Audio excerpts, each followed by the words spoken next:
It's time to speak truth in the midst of chaos, to discern fact from fiction in a world of agendas. To take control of your thoughts, define the truth, and live a life set free. It is time for counseling beyond the couch. Welcome to Awaken 360's Counseling Beyond the Couch with Heather Freeman, myself. I'm a licensed professional counselor and the founder and director of Awaken 360, along with Miss Jenny Sotai, licensed professional nurse with over 20 years of experience, including psychiatric placements. Please always remember, good reminder, this show is not a substitute for counseling, but a great addition to it. And so going forward today, I'm really excited to retouch back on some things that we covered last week. We introduced some very core beliefs about cognitive behavioral therapy and started to introduce some very common cognitive distortions that we all struggle with at one time or another. Awaken 360 is our sponsor for today's show. Awaken 360 is a nonprofit counseling center located in Springfield, Missouri, with a mission to restore hope and empower the community through education, preventative youth groups, counseling, and community. Join the mission and register for programs at www.awaken360.org. So yeah, I'm excited. We had a really good question come in for our off the couch conversation segment later on today and in the show. That's great. Yeah, I'm really excited to hit on it. It's about a subject that's near and dear to my heart, so I'll just kind of introduce that real quick. Today we're going to go over those cognitive distortions that we sometimes fall into, the biology of thought, and precisely why it takes about 6 to 8 weeks to formulate and change habits, the concept of neuroplasticity, and why that is a key component to the effectiveness of cognitive, good Lord, behavioral therapy. Mm-hmm. And then also the question that we had written in from a listener was how to get their child to listen when they have a diagnosis of oppositional defiant disorder. Oh, that's a tough one, Heather. Yeah, I know, but man, ODD is near and dear to my heart. So Those are the kids we love most, isn't it? Right. You know, I was so excited when I saw that question come in. So I'm excited to dive into that, but we're going to open up with the reframe, a Berean breakdown. It's a practical bite-sized look at cognitive behavioral therapy, tools translating simple psychological concepts into everyday strategies for managing thoughts, shifting perspectives, and building healthier habits. This breakdown will invite you to question what you think you know. Each day we take a closer look at common beliefs, phrases, and assumptions, digging into the why behind them and testing them against thoughtful reflection and deeper understanding. It's an open invitation to think critically, stay curious, and refine your perspectives. Let's get started. All right. So last week, Jenny, we really hit into probably one of the first and most important steps in cognitive behavioral therapy, CBT for short, and that is the trigger does not define you, and it cannot make you have a reaction. I thought about that a lot this week. Yeah? Yeah. My dogs make me have a reaction. Right. For some things, man, it feels like you have no choice, but how you react, and I think that's where we get hung up on, right? Right, exactly. So, a key, easy example would be, if somebody were to shoulder check me while I'm walking on the sidewalk. Right. There's a myriad of ways that I could react to that, but the reality is that going to cause a reaction? It's going to impact you, period. Right? There's no doubt about that. There are some things that happen in life that you can't get around the fact that it is going to impact you. So tell me, Heather, what can you do? Let's go back to the shoulder check incident. That's a sudden incident. It happens spontaneously. Mm-hmm. Unexpected. And so what about for, those friends of ours Mm-hmm. that have the knee-jerk reaction, that react almost as instantaneously as the shoulder check? Oh, yeah. So what can we do for them? Well, that is where... For my friend. Right. A friend of mine asked Yes. one time, yeah. I think that's the hardest part, and, we introduced the idea of habits, right? Right. Okay, so most people's habit is trigger, which is your environmental stimulus, emotion response. So the Shoulder check is the trigger. Shoulder check would be the trigger to immediately jump to, without really being cognizant of the thought process behind it, because biology would tell us that thought and emotion are tied. You don't get one without the other. So for those of you out there, and I've heard it a million times, I just reacted, I didn't think about it. No, you reacted without taking the time to be aware of what you were thinking. You were thinking. You just did it so fast that you weren't cognizant of what you were thinking. So tell us. So that's where the habit comes in. That's where this is very much a behavioral. This is the behavior part of CBT, where your normal habit that you've been developing, 6 to 8 weeks to wire a habit in your brain, right? Well, if you've been wiring that same habit and building those neural pathways of trigger, emotion, response over and over and over again, every single time, every single day for 5 years, 10 years, 20 years, 30 years, right? It's going to be so ingrained in you to go shoulder check, irritation, shoulder check, frustration, shoulder check, getting offended, and then jumping to response, right? Right. And the hard part is slowing down that sometimes immediate, almost instantaneous reaction and saying, hold on, why did that bother me so bad? So it's going to take work, is what you're saying. Yeah, sorry to say. Good things in life come to those who are willing to work for it. Right. Well, I will from the perspective of someone who has had to work on this. The friend, right? The friend I meant. My friend who's had to work on this, Heather. I think she experiences lower levels of anxiety, just lower levels of overstimulation, period, when she is able to recognize and bring down that reaction and take some space to think. Yeah. And process. The people around her appreciate it very much. Sure, right? Yeah, absolutely. When we give ourselves a chance to slow down and really process through stuff, and be willing to ask that why. That's where looking at the cognitive distortions and being able to put your own thoughts through kind of holding their feet to the fire, so to speak, putting them through the critical thinking moment of going, okay, where are these thoughts coming from? Why am I reacting the way that I'm reacting? It takes time. And so one of the things that, I'll encourage, depends on obviously the age group that I'm working with on this, but I'll encourage slow down and take a deep breath before you respond and count to 3. Right. If you can implement one of those behavioral habits to interrupt that process, remember that process that you've been operating in is trigger, emotion, response. Now the thought was there, you just weren't cognizant of it. You weren't paying attention to it because you got so ingrained into just going trigger response, right? Sometimes you're probably not even paying attention to the emotion that you felt, you just felt it. You just weren't putting a word to it. So depending on where you're at in that development of being aware of your own body and of your own mind and how you're processing information, that is sometimes a technique that we have to start implementing too, is by saying, okay, pause for a second. What emotion are you feeling? And sometimes they'll just angry. Okay, anger is a secondary emotion. What came before that? Well, nothing. I just felt angry. No. That was going to be my response, Heather. I thought I'd made it so far. I'm like, I've got the answer correct. It's anger. I felt anger. Yeah, anger. But now you're telling me that was wrong. No, you definitely felt anger. But what did I feel before that, Heather? That's a good question. Oh man, Eric, I haven't made it as far as I thought I had. Please continue. Anger is always secondary. Oh. So it is the one-of-a-kind emotion that's unlike all of the other emotions. Anger is your defense mechanism. It is your protection. It's your shield.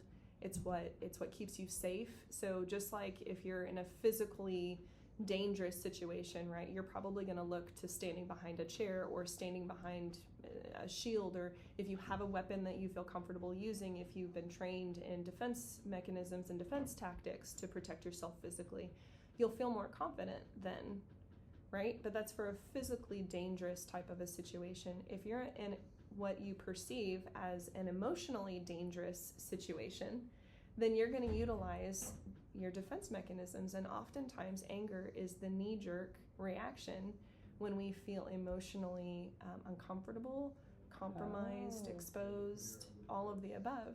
And so anger comes in and it drops a shield over that more vulnerable emotion that you might be feeling, like embarrassment. Right. Or if somebody made you feel foolish. Yeah, that's a bad one, huh? You know, and I have to rephrase that because nobody can make you feel foolish. But if somebody did something, I thought you were really feeding into me there for a second. You know, so anger is definitely a defense, but 6 to 8 weeks to form a habit, right? So that trigger emotion response habit that we've been forming, why do we have such a hard time fighting that? Well, in your brain, your brain is an efficiency engine, right?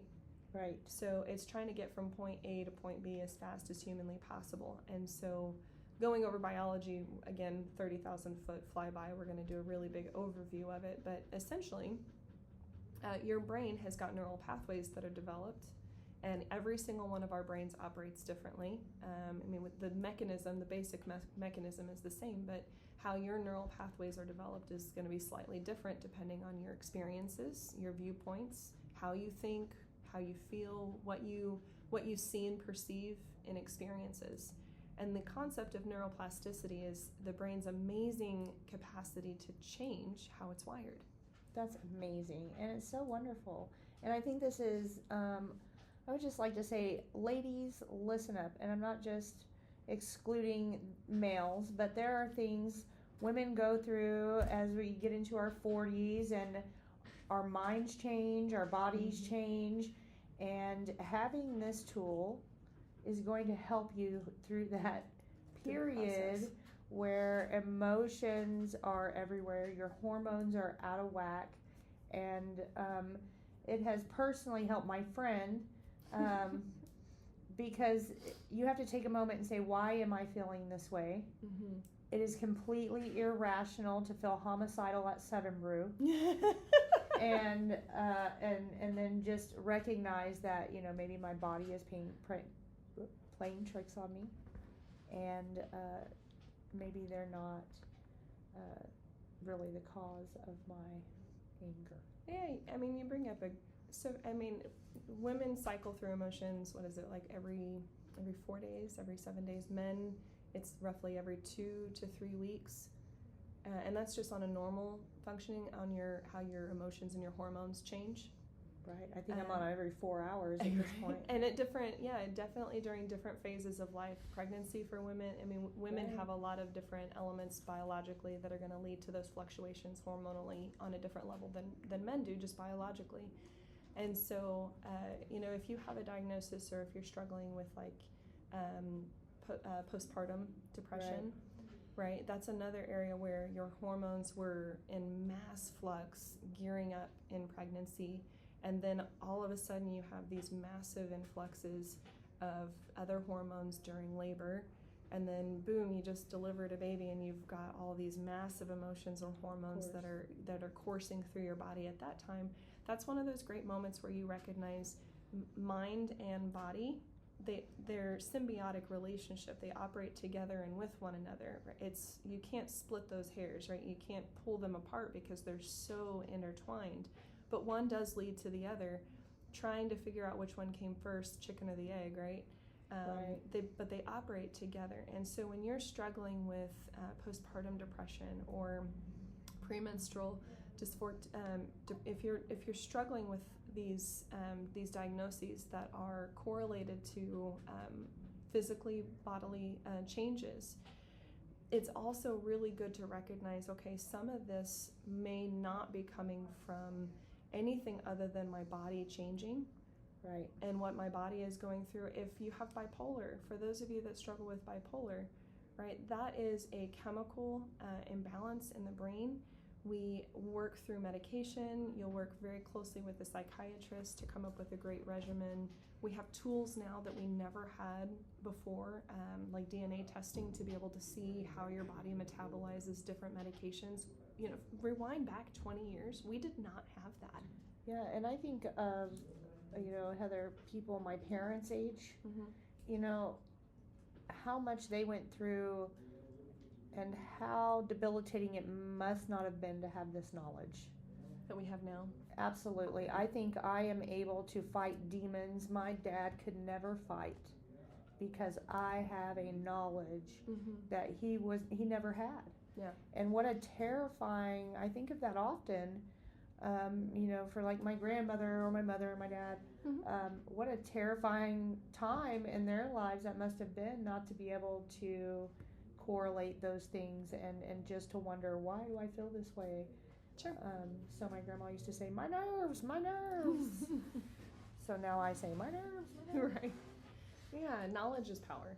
Right. I think that's a great point, Jenny. Information is power. So 6 to 8 weeks, because as you develop those habits, your brain forms neural pathways to help sustain that. So as your brain recognizing a train of thought, that you're implementing, it's going to help you get from point A to point B as fast as possible because it's efficient. Now, if that pathway is healthy, right? If that pathway is a habit of going, okay, somebody shoulder checked me while I was walking on the street. Let me think about that for a second. It's pretty crowded. Most likely it was an accident. I don't know this person. They don't know me. Maybe they're having a bad day. Maybe they're just kind of trudging along and not even paying attention. So, maybe I've wandered onto the wrong side of town. Yeah, and they're confused or they're looking around trying to gain their bearings. They're lost. You're so positive. Well, and instead of getting angry and being offended by somebody, rudely walking through the sidewalk, Right. Now instead of having an emotion of being offended and anger, you are going to be able to quiet that anger a little bit by rethinking that experience and saying, okay, maybe instead of getting angry, maybe they're just lost right now and they're not paying attention to where they're going. And instead of reacting in anger because this person inconvenienced me and shoulder checked me, I'm going to actually go, hey, are you lost? Do you need help? Or at minimum, having an understanding for the fact that who knows where they're coming from and what they're going through. You don't know what people are going through. Right. And so you can rethink your knee-jerk reaction and have a different response and not let it affect your day so much, because at the end of the day, some things in life, there's no choice you have but the fact that it will impact you. But the beautiful part that you do have power over is how you respond and how it impacts you. I have a story for you that goes along with this. Shoot. So about 1.5 years ago, my dad passed away, and we were in the hospital for 13 days. Mm-hmm. My grandson was being born on one side. My dad was dying on the other side of the hospital. It was a very emotional time, and God has given me the ability, and I am blessed / cursed with an ability to remain calm in situations like this. Yes. And so, but I'm angry inside. And so every person that walked into the room, I knew that the emotions I were feeling were my own, that they were not the cause of any anger going on inside of me. But I waited. I'm like, please make a mistake so I can respond in anger. So you can get out what you were feeling. Right. Mm-hmm. And God never allowed me that in the hospital. And so my dad passes, and I'm not sure. I was looking for a release, maybe. And it's the day of his funeral. I'm rushing around to do something. I don't even remember. And I've maintained my composure this whole time. Mm-hmm. And then I get off of an exit on the highway, and I'm at the light, and I'm zoned out. And it turns green.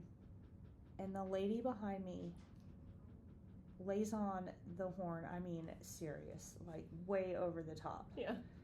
And I thought, thank you, Lord. This is the moment. This is the moment you've allowed me to get my anger out. Jenny goes road rage. This is going to be a validated anger response. So we both turn. I roll down my window. I don't know what I'm prepared to say, but I know that this lady, she's about to get it, and God has given me permission to do so. And so she rolls down her window, and I look over at her, and she says to me, "Hey." And again, I'm like, thank you, Lord. I need this release. Let's pull over here at the Menards. And she says, "I am so sorry." I said, "What?" She said, "I am so sorry." She said, "I'm having a bad day. And I was late to pick up my daughter, and I honked at you, and I should not have honked at you. And in that moment, I broke down and I said, "Oh, see, my dad died. I got to bury my dad today, blah, blah, blah." And here we are crying at the stoplight together, between the windows. Yeah. And God never, ever gave me that opportunity to, Good. verbally annihilate anyone. And I was thankful for that. But, I was looking for that release. So what do you do for people like that, for people like her? Well, first, that's talk about protection. Yes. You were in a state of vulnerability, and how many of us have been there where we just feel like one thing after the other keeps going wrong. Right. And you're trying to keep it all together, you're trying to keep your face on, you're trying to maintain professionalism at work, you're trying to maintain being a good mom or a good dad at home and not lose it on your kids, and you're trying to keep everything. And well, rule number one about emotions, they are like angry little toddlers if you ignore them. And just like angry toddlers that are having their needs go unmet and unexpressed, they're going to eventually result in laying on the floor, kicking and screaming at the top of their lungs, and they will absolutely make a scene and destroy whatever is in their path because they've gone ignored. And emotions are no different. If you bottle them up, if you push them down, if you do not allow them to come out in healthy ways, they will come out. And oftentimes when they're repressed or pushed down and unexpressed, when they do finally come out, it will be because it was just that last thing. It's the straw that broke the camel's back, right? It's this tiny, seemingly insignificant trigger that's going to do it, and then all of a sudden you got Mount St. Helens happening in the living room. Right. I think it was for me a recognition of my growth, because I knew it wasn't appropriate to bite people's heads off. Sure. But I also knew that if God would give me the opportunity and someone would deserve that, it would be easier to justify. It would be easier to justify, and in the end, it just never happened for me. Thank the Thankfully, Lord, and yeah. for me and everybody else around me. But I think that I had the knowledge to maybe deal with those things in a healthier way and chose not to. So we have to make an active choice every day, managing those emotions. Well, and you were feeling anger to protect you from what you were truly feeling, which was brokenhearted. Right. And probably you said that, I remember that season, you had your grandbaby being born on one side, and you were having to manage everything for the family and for your dad. You had a lot on your shoulders. And so not only did you have celebration on one side and joy on one side, juxtaposed against, devastation on the other. And so I would imagine your body was going through so many different reactions at once that it's confusing on what to express and what is appropriate to express, right? And that word of appropriate, who gets to define that first off?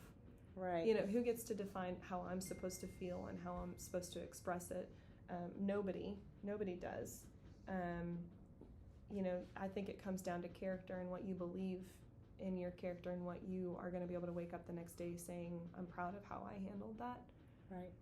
And that's really what our rules, if you will, are coming from. If you're a believer, then we have a set of, recommendations and what that is. And oftentimes that's just to protect us because the one who made us kind of knows what's going to work well for us.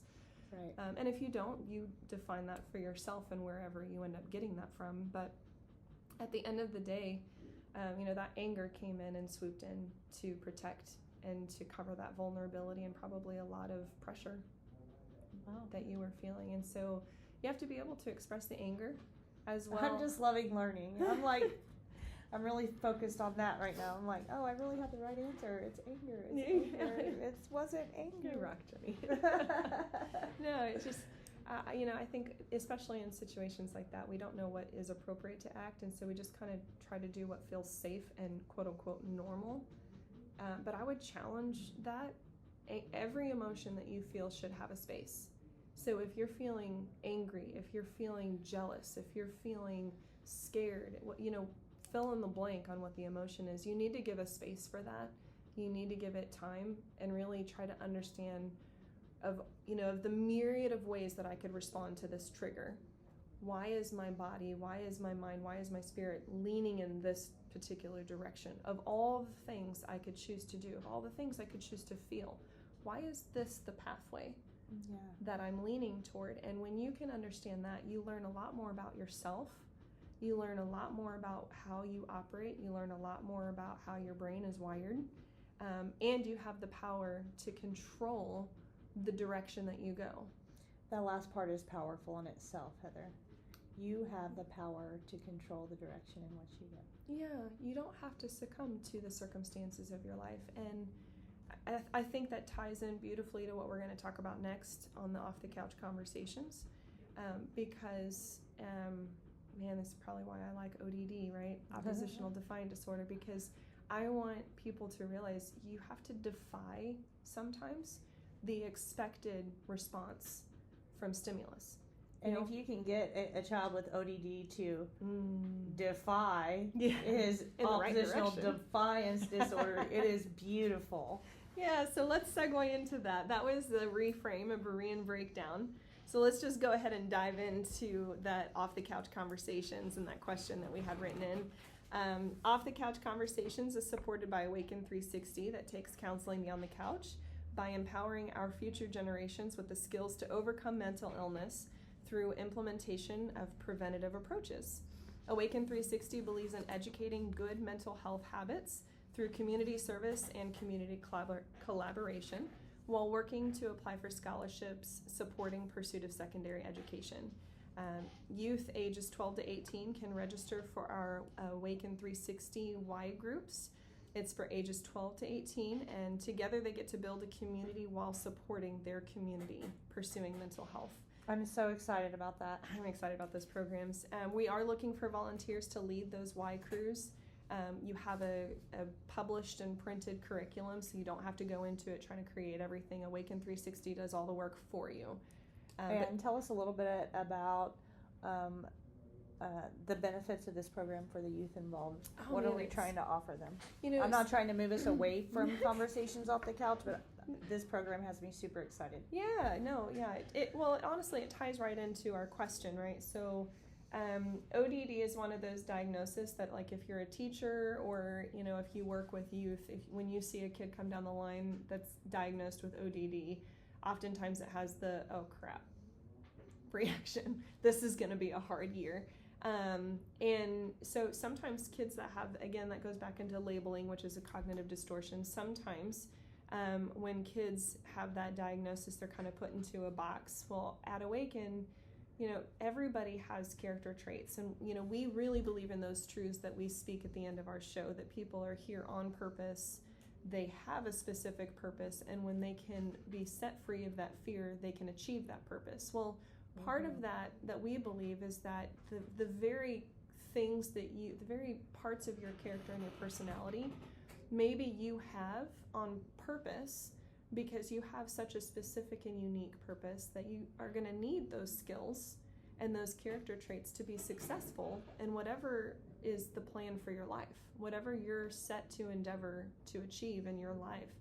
Maybe that defiant spirit is exactly the sprinkling of ingredients that you need to be able to overcome the things that are going to come down the pathway. And maybe even lead someone else into a place of better mental health themselves. Yeah. So the Y Crew is, it's a group that, it's an after-school program where kids 12 to 18 get together with two volunteers that lead the group.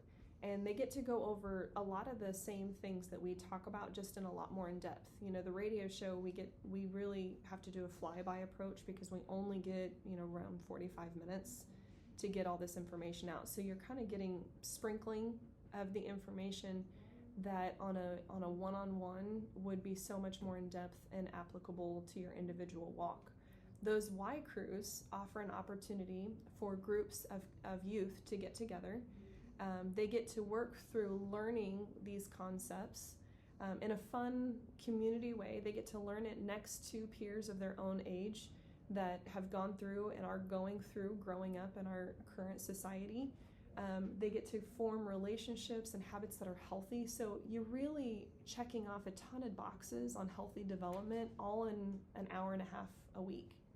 And it's so much more impactful because For me, on a one-on-one in session, we can get into a lot of, very touchy, vulnerable subjects because it's one-on-one and there's nobody else there. And counseling is a beautiful space where there's no judgment. You don't have to agree with me. I don't have to agree with you. My opinion doesn't matter. Kind of like a, for lack of a better term, a group therapy type setting. Kind of, yeah. Group therapy is so powerful. The first time I ever sat through group therapy was a session after we had a pretty serious suicide attempt. I had to do sternal rubs, and I had to have another young man help me cut this young boy down from the ceiling. Yes. And so we sat through group therapy, and after that session, I had such a respect for those boys because they were required to do it how many times a week? Like 3? On residential, I think they had to do it 2 times a week, and on acute, they had to do it like 4 times a day. Yeah, so I had always kind of maybe looked at that with a, not as, that's not as hard. What the kids were always like, I'm not going to group. And I'm like, why don't you want to go to group? Quit being ridiculous. It's not that hard. Yeah. So we did this group therapy session after that, and wow, it was just so powerful that I was, here I am. I was like, I don't want to go to group therapy. I'm leaving. Like, can I leave? Can I go on a break? And they're like, no, you have to sit there. I'm like, this is horrible. But it was so just super powerful in a super short amount of time. And my feelings were no longer my own. I seen that, other people were having the same feelings, and it wasn't just me. And that was so powerful to me in my 20s. Yeah. So and there's a community aspect. Yeah, so not only are you forming a community with the people that you're in the group with, but we also do community service projects. Because one of the most impactful moments for people is when you feel hopeless and helpless against your own mind and your own mental health.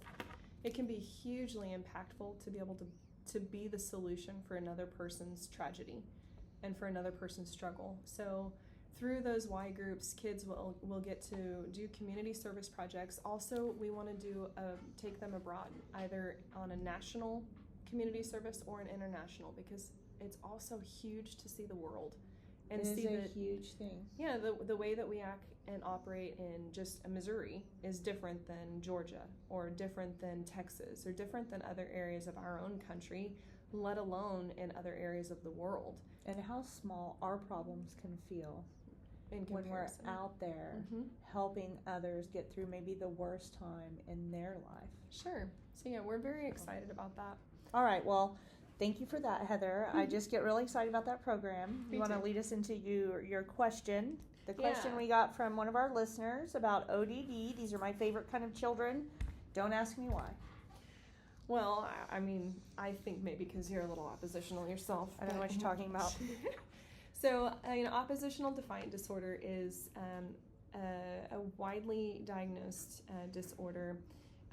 Sometimes I think to the detriment of the kiddo.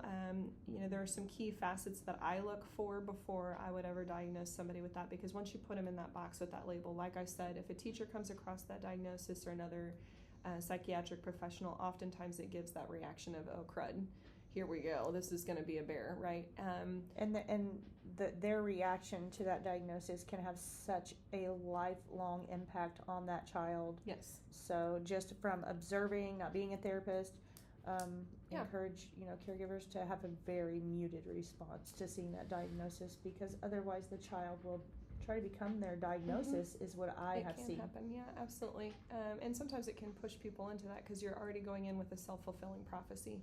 Right. So, what I love about ODD, we have a t-shirt at Awaken that we sell, and it's misdirected determination, because nobody wants to be called oppositional. I love that. Every character trait has got a spectrum, right? So the mom of this kiddo, you're working with your son or daughter who is diagnosed with ODD, and you're trying to get them to listen. Well, there's a lot to getting your kids to listen. First off, credibility. Why should I listen to you? I mean, I don't go to a professor. I don't go to a college. I don't go to another professional colleague in my field asking for advice unless I think that they're a credible person for information. So if I listen to you and I'm like, okay, that's a crackpot, like I don't, that's not going to help me go any further, then there's no credibility there for me to believe in your words. So as much as I would love to say that as parents you have an automatic, you do start off with automatic credibility because of your role. But as you start to, as your kids get older, if they're going to observe your failings and your struggles too. So the first step of building credibility is be honest, and level with your kids. For this kiddo, especially with ODD, one of the key parts of that diagnosis is that they are naturally going to dig their heels in when they're told to do something. So part of that is being able to get them to want to do what you're asking them to do. You want to build that credibility. You also want to build their buy-in for that. So for ODD, real quick and short, mom, reframe that diagnosis to misdirected determination. Your job is not to take away your kid's fight. Would the strong-willed child also fall into yes, this category, absolutely. Heather? For absolutely. all the moms out there that have that strong-willed child. Yeah, my son and my daughters. My son in particular is very, very strong-willed. He is a chip off the old block, myself included. I see myself in him a lot. And, you know, my dad used to say for me, the easiest way to motivate Heather to do something is to tell her she can't do it. Exactly. That's why I'm married, Heather. I got married at 18 for that exact reason. My mom said I could not get married. And I was at the courthouse the next week. Right. Oh, wow. But think about it. Your world changers have that character trait where, you know, the world operates in a specific way.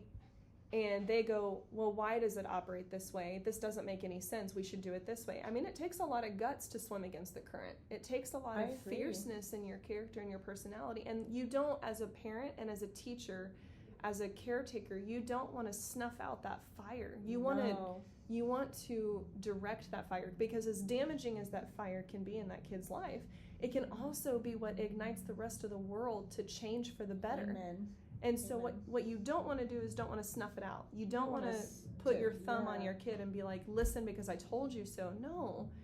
You know, that may have worked in previous generations, but I feel like if you've ever talked to somebody that had that fire and was just told, do what I tell you to do because I told you to do it, I mean, there's trust in that, I guess, but why not partner and collaborate with your kid? Because that kid may be 6 to 8 years old right now, but someday that kid's going to be 12 or 14, and someday that kid's going to be 18 to 21, and then someday they're going to be in their 20s and in their 30s. And if you build a partnership with your kid and you emphasize, listen, I'm not perfect. I've got my own things that I got to struggle with.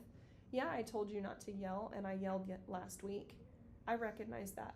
But we both can strive to be better versions of ourselves, myself included, right? And when your kid sees your honesty, when your kid sees your heart, when you develop and emphasize, these are the character traits that we're striving for, and this is why we want to strive for these character traits. You're partnering with that kiddo that naturally has that oppositional defiance in them.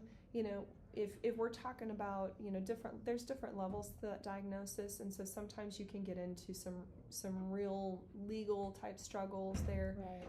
There would be some different approaches for that, but in the basic idea and components of that diagnosis, you have a natural inclination to immediately say why, to immediately dig your heels and say, I'm not doing it until I have a good reason. I don't want to follow that rule unless I understand why it's there and unless I agree with it.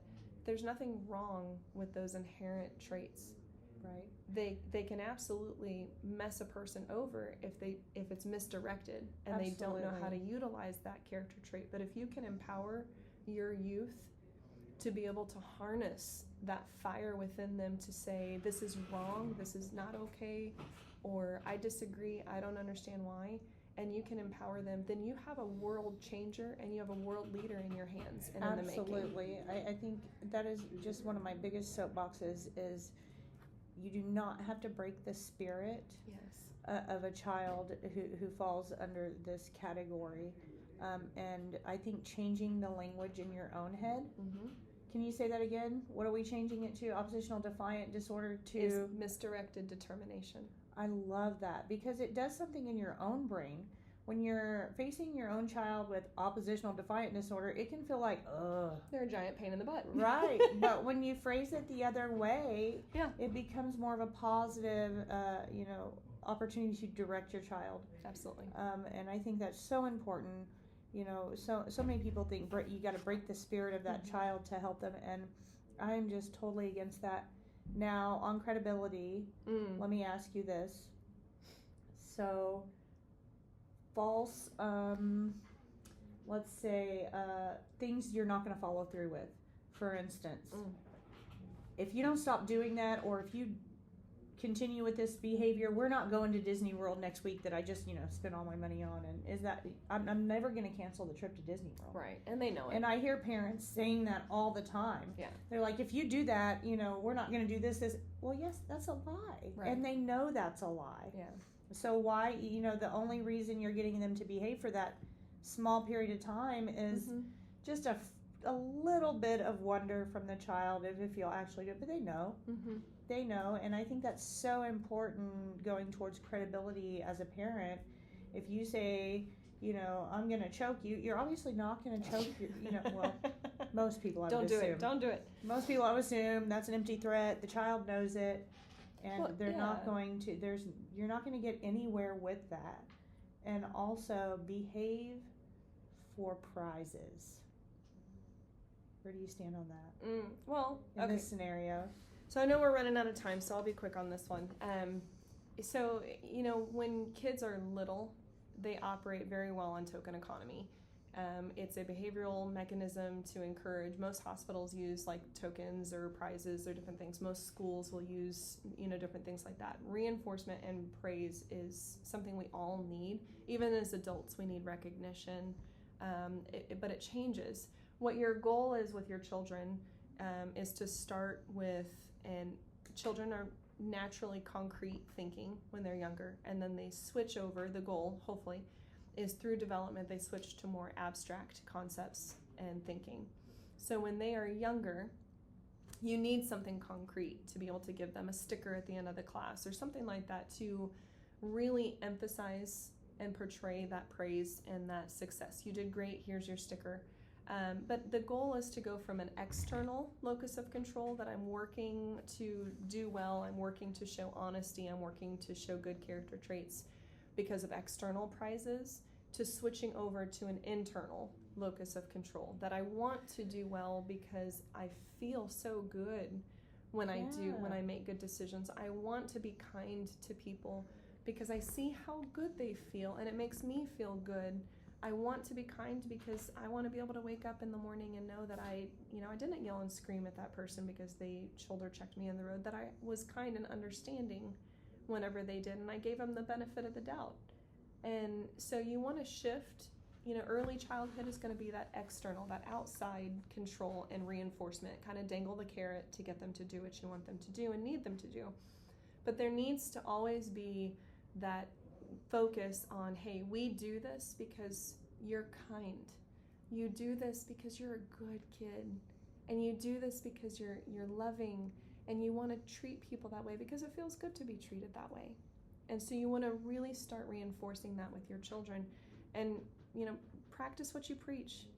If you're going to ask your kids to do these things, credibility would be they need to see you striving for these things too. You can't sit there and tell your kids, don't do what I do. Okay, yeah. I mean, there is that lesson, and Jenny, you and I have worked with so many kids where one of the best benefits that we can say is, hey, you know what? I wish I could rewrite your childhood, and I wish I could rewrite everything you went through, but unfortunately I can't. So maybe someday you can turn around and tell mom and dad, thank you so much for giving me an example of what I don't want to be like. Yeah. Because right now, you can't change what they're doing, and you can't change the life that they're leading, and you don't have to. That's not your choice, but you can control yours, and you can control how you react to what you grew up in.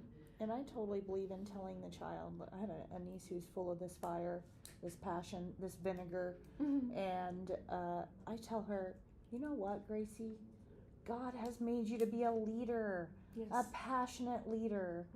And when I tell her that, when I remind her of that, the way her eyes light up and the way she shifts her energy is just amazing. Yeah. So, moments that matter. We always like to wrap up the show with moments that matter by focusing on hopeful moments, highlighting real success stories from counseling and life, showcasing meaningful change, breakthroughs, and personal growth to remind us that progress is possible, often in small but powerful steps. So, I know we're very short on time, so I want to leave you with this. I was in a counseling session one time with a couple, and it was, when I say it, it's probably going to seem very insignificant, but in the moment it was life altering for their marriage. Sure. They were going over parenting, which can oftentimes be one of the areas. Finances and parenting and communication are the three top that we see in marriage counseling. They delineate to feeling like roommates because they haven't spent time building their relationship or communicating effectively with one another. But parenting can be a difficult topic as well because you have two people with two different styles. And so they were discussing the different ways that they would have handled the situation in a particularly difficult situation with some of their children. And I introduced the idea just because it kind of goes into the all or nothing thinking we talked about last week. You don't have to agree on everything to get along. That doesn't seem like a novel concept, but in this moment it really was. We have to be on the same page about how we would handle every situation with this kid, or else, the world is going to fall apart and the sky is going to fall. We're not going to be able to be good parents. You're not going to reinforce me. You're not going to listen. And I introduced the idea that, guys, you're not going to agree on most things, and that's not a bad thing. You're two different people coming from two different backgrounds and have been brought together for a reason. Maybe it's because of your differences that is going to empower you to be better versions of yourself. Because what if one person is over here on this side of the spectrum and then the other person is on this side of the spectrum with parenting? Yeah, that could lead to some big difficulties, but if you are able to partner together and see the value in one another's perspectives, instead of seeing it's my way or the highway, right? Maybe one of the parents is a little bit more lax on things, and bedtime, ish, or whatever the topic might be. Curfew, I don't know, just tell me when you're coming home. Could be 2, could be 10, I don't know. And the other that's not me. I'm going to need you here right at 10:59, right. Not 1 minute less. And so the other person might be more on that side of the spectrum. You can sit there and point the finger at each other and be like, well, it's your fault that we're having issues with this and this. Or you could say, okay, maybe I'm a little bit more on the rigid side and you're a little bit more on the flexible side. How can we utilize these characters in both of us to be ideally together the better version of a parent? Because their child is going to need both of those things. Absolutely. Your kid's going to need some rigidity sometimes. They're going to need to have that hard deadline, or I told you to get the chores done and I needed it by the end of the day, not the end of the week. I needed the dishes done by the end of the day. Sometimes you do need to be a little bit rigid. And now I'm going to choke you. Oh gosh, Jenny. No choking. Nobody's going to choke. But on the other side of that, if I demand that the dishes get done by the end of the day, but my kid has got school and they don't get out until 3:30, and then right after that they had practice until 5:30, and then they go to work at 6 and they're not home until 10:30, at that point, some flexibility and understanding. And so from that other parent of reminding you, hey, don't forget, I know that you told them to get the dishes done by the end of the day, but don't forget they also have all this and this and this to contend with. And then you could go, oh, that's right, I forgot about that. Thank you. I would have been really rigid about that had I not been reminded. Right, and it can go vice versa as well. Yes. So when we talked about that in this dynamic, the parents and the couple went on this particular subject. It wasn't just parenting; it was overall. But they went from seeing their differences as a problem to shifting and seeing their differences as an asset to their overall marriage and experience. And I know that on the surface, that concept seems like, okay, well, no duh, Sherlock, thank you so much. I think sometimes those small things make huge impacts, and maybe that couple gets to remember, that's the reason I fell in love with this person. Yeah. They're not me. They gave me that, that lax or that stability I needed, and I can trust them to do the same for my child. Yes. So I think that's beautiful. I think that's wonderful, and little things like that, just little moments, make big differences. Embrace one another's differences. All right, well, that's the end of our program for today, everybody. We want to thank our sponsor, Awaken 360, and most importantly, we want to thank our listeners for being a part of Counseling Beyond the Couch today. We're so excited to be able to bring new elements of counseling to you every single day. You can catch highlights and past episodes online at awaken360.org, YouTube, and Facebook. Jenny and I will be here every Friday afternoon from 4 to 5. So until next time, remember this truth. You guys are here on purpose. You have a purpose, and when you're rooted in truth, you can overcome fear and achieve your purpose. And don't forget, ODD is just misdirected determination. I love that. Have a great weekend, Heather. You too. Bye, guys. Thank you for listening to Awaken 360's Counseling Beyond the Couch with Heather Freeman, LPC, and Jenny Sodai, LPN. Remember to like and subscribe to our channel for the newest updates and programs. We are launching our A360Y groups for ages 12 to 18. To learn more and register a student or to volunteer to be a group lead, go to www.awaken360.org. Remember to email contact@awaken360.org or message us on Facebook to ask any questions or share your own stories. Until next week, you have a purpose, you're here on purpose, and truth will set you free to achieve that purpose.